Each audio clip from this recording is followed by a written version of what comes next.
Am I in preschool again? No, not preschool. I mean, I could use a lot of naps, honestly. I don't even care. It's so freaking good.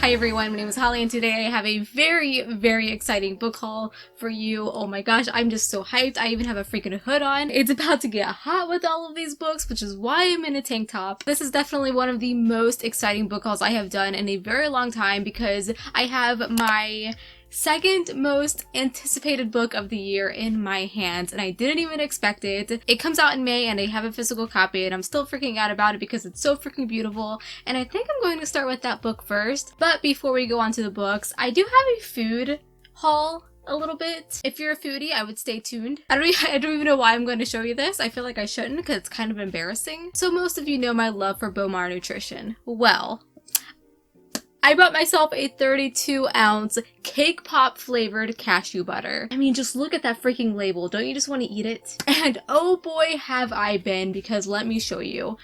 For one, it's very good on toast. But it's also just good to like scoop your finger in. I have not had this for very long. And look, it is like a fourth of the way gone. And no, that is not just me putting it on toast. It is me literally doing this.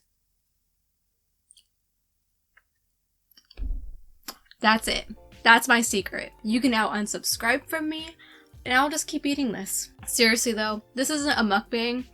I freaking hate mukbangs. They really gross me out, so I apologize if this is grossing you out. I don't even care. It's so freaking good.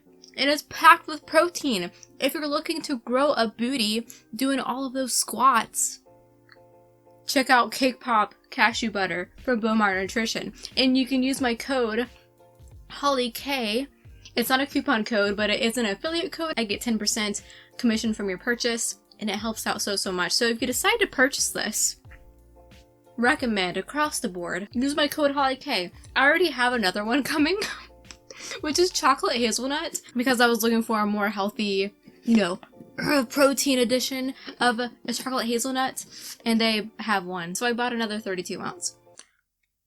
And I cannot wait. That'll be in my next video. I could eat that whole thing. Okay, moving on to the first book that I have here, which my heart still beats every time, and that is The Shadows of the Gods. This book just showed up at my doorstep one day, and I freaking fainted to the floor. I wasn't expecting it at all. I do review a lot of books from Orbit Books, which I'm so grateful for. This is so beautiful, and I'm currently reading Wrath by John Gwynne, which is the fourth book in the Faithful and the Fallen series, and I really need to go on to A Time of Dread, like immediately, and binge read this trilogy, and then move on to this and review this for you guys. So this is the beginning to a new epic fantasy series. I don't know if it's going to be a trilogy or a quartet. I'm not entirely sure, but it's gonna have dragons in it, which I'm super excited for because I love being a dragon fantasy. But I haven't read like a John Gwynne version of a dragon. Let me just zoom in for you. There you go. You see that freaking guy right there? He's about to die by this freaking thing. Look at it. It's so cool. By the way, I recently got a brand new camera, and now I can do this. Oh yeah.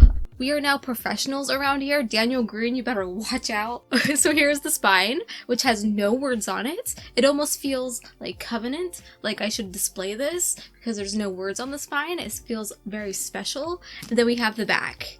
Again, like nothing on it besides this blurb by Anthony Ryan. Look at that. It creates a picture, and I really hope that the finished copy does that. I'm sure it will, but it's so cool.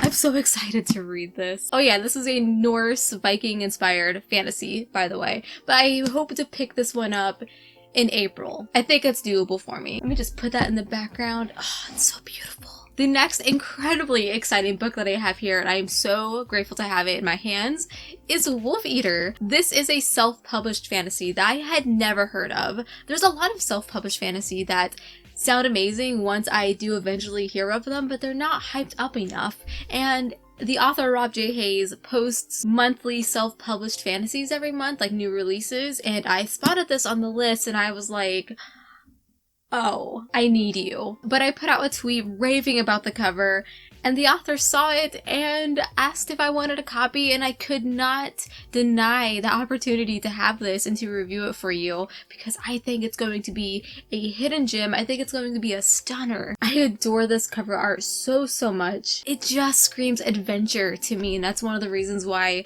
I wanted to try it out. It's following a fierce, brutal warrior who's actually ravaged by disease, and he's having to take a 8-year-old blind girl under his wing while they try to survive the wilderness, which they're being chased by savages. It just sounds so fun and a very unlikely duo that I'm sure I'm going to be rooting for. This is actually another book where the cover art expands throughout the entire thing.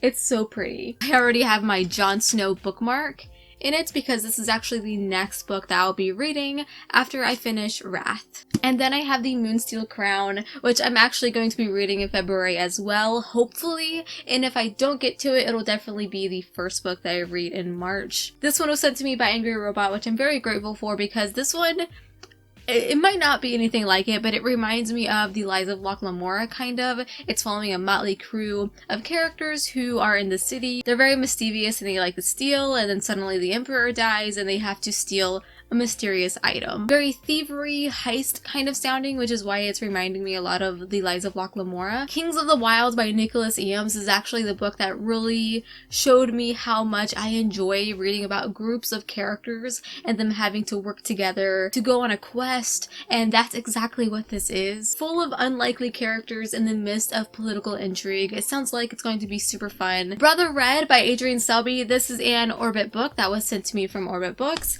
and I'm actually in the middle of this one, so you'll have to subscribe to this channel, turn on my post notifications so that you can hear a review from me very soon. But this is Adrian Selby's next book within, I think it might be set in a specific world, but it can be read as a standalone fantasy. I actually didn't know that until recently, that all of his books are set in a specific world, but like nothing's really connected all that much. But yeah, I don't want to talk about this one too much because I'm in the middle of it, but it's following a woman who is protecting this caravan. She suddenly finds a body within one of the barrels, and it kind of paves the way of corruption and deceit in her life, and she has to deal with all the consequences of that. It's for lovers of Joe Abercrombie and for people who love grimdark, which is so me. Let's go ahead and move on to a book that I have read, and that is Voidbreaker by David Daglish, another book sent to me from Orbit. I read this for Medievalathon, and wow, it is one heck of a finale to the Keepers trilogy, the first one being Soulkeeper, the second book being Ravencaller, and David did such an amazing job on wrapping this series up. I'm always worried going into finales, hoping that they end well. Hopefully some loose ends are tied up. I never want a character to be left behind and wondering, oh, what happened to that character's story? There's not really an issue with that with this finale. I'll be reviewing this more thoroughly in a later wrap-up. All of the books look freaking phenomenal, and they're so binge-worthy. First of all, it's following a character who is a warrior priest, which is so interesting, and it's set in a world where magic has returned and monsters are rising. It's great. Up next, I have Persephone Station. This was sent to me from Stalker Press, so thank you so much. This is a new sci-fi space opera standalone, and I really want to emphasize that. A standalone space opera. Like, you don't see that often. So yes, that definitely is what made me want to read this book really badly, but also this beautiful cover. I freaking adore it. You don't really see that many pinkish, salmon-colored books, especially in adult fiction. But here we are. This is definitely a book that if you see it at a bookstore, you're going to want to buy it. Here is the spine, and here is the back. And this book is marketed very well. It's apparently for fans of Cowboy Bebop and The Mandalorian, which sounds like such a strange mix to me. And reading the synopsis, it kind of gives me Western vibes in a way. And the main character has to deal with criminals and stuff, just like a very Western environment, but in space. And I love me a good Western fantasy. So if this author can run with those type of elements, I'm going to love this book. Seriously, was I lying when I said this is the most exciting book haul ever?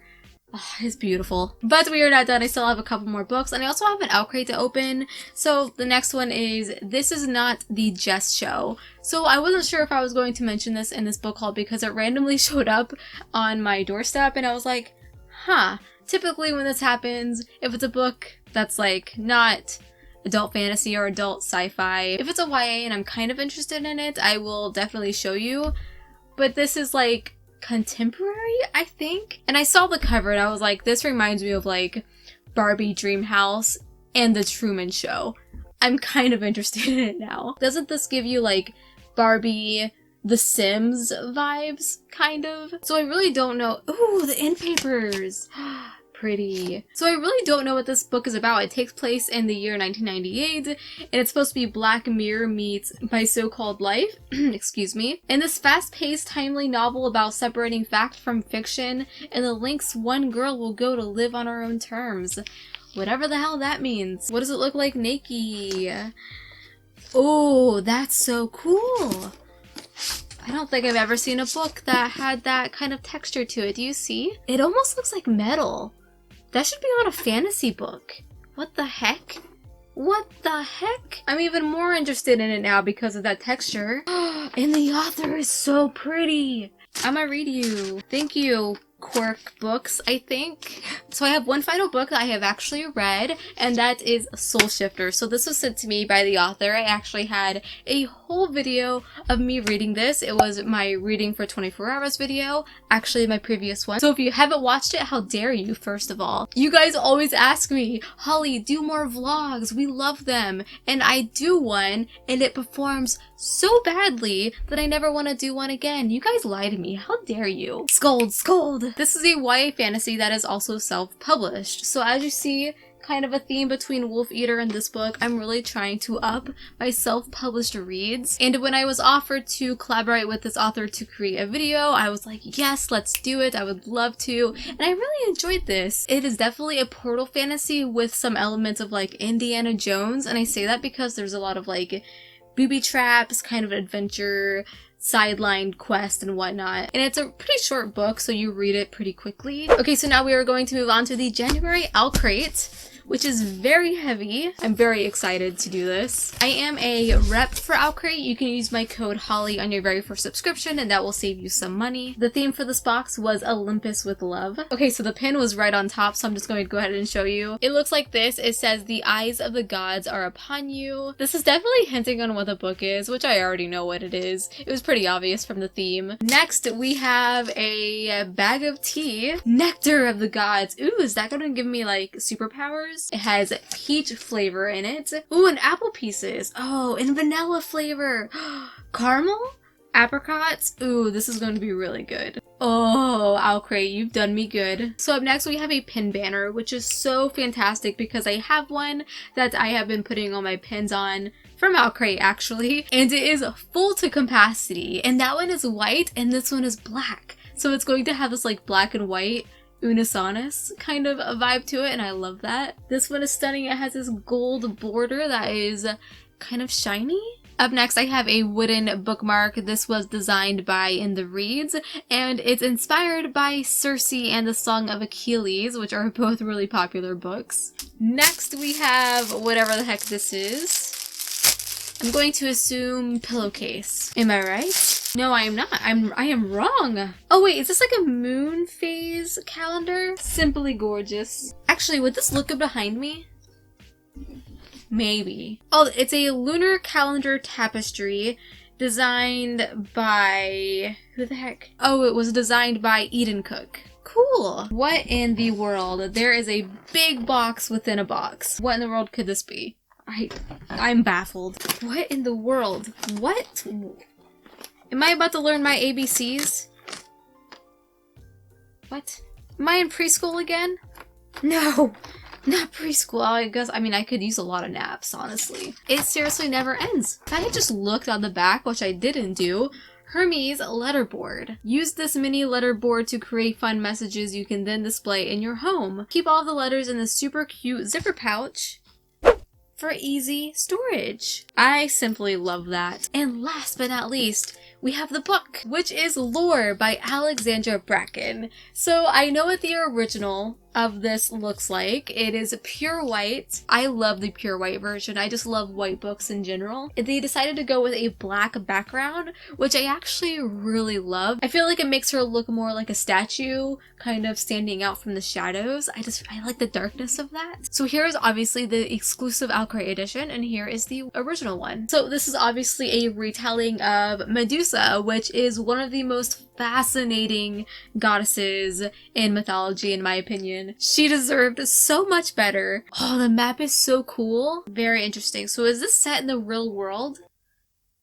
Huh. So it comes signed and also comes with a author letter. Outcry did such an amazing job this month. All of the items correlate so well with the book. And next month's theme is going to be Magic Unleashed. And every box is going to include a bookish 10 designed by Forensics and Flowers. And you can use my code Holly on your very first subscription to get it, which I highly recommend. Alrighty, so that is going to be it for today's video. I really hope you enjoyed the most exciting book haul you've ever seen in your life. Give this video a big thumbs up if it was exciting for you. I really hope it was. I'm on Instagram at Holly Arts Books and on Twitter at Holly Niece. And until we meet again, happy reading.